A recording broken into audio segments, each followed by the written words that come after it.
இன்றைக்கு பயிர்க்கடன் தள்ளுபடி என்கிற உத்தரவை தமிழக முதலமைச்சர் அறிவிச்சிருக்காரு.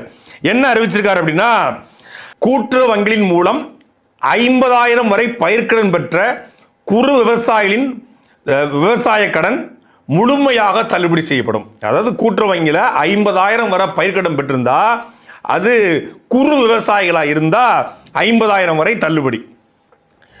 50,000 வரை பயிர்க்கடன் பெற்ற சிறு விவசாயிகளின் கடன் 50 விழுக்காடு தள்ளுபடி. அதாவது சிறு விவசாயம் இருந்தால் 50,000 வாங்கியிருந்தா 50 விழுக்காடு தள்ளுபடி, 25,000 தள்ளுபடி.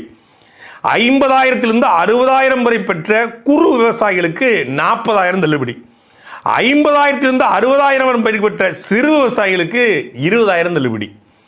60,000 70,000 பெருங்கு பெற்ற குறு விவசாயிகளுக்கு 30,000 தள்ளுபடி. 60,000 70,000 பெற்ற சிறு விவசாயிகளுக்கு 15,000 தள்ளுபடி. 70,000 80,000 பயிர்க்கடன் பெற்ற குறு விவசாயிகளுக்கு 20,000 தள்ளுபடி. 70,000 80,000 வரை பயிர்க்கடன் பெற்ற சிறு விவசாயிகளுக்கு 10,000 ரூபாய் தள்ளுபடி.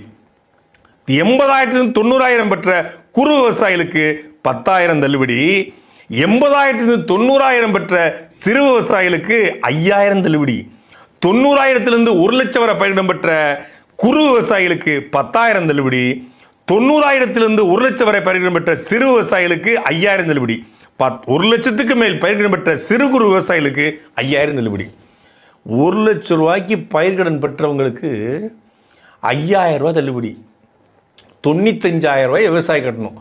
95,000 ரூபாயை கட்ட தெரிஞ்ச விவசாயிக்கு 5,000 வாவாயை கட்ட தெரியாதா அப்படின்னு விவசாயிகள் நாளிலிருந்து கேட்பாங்க.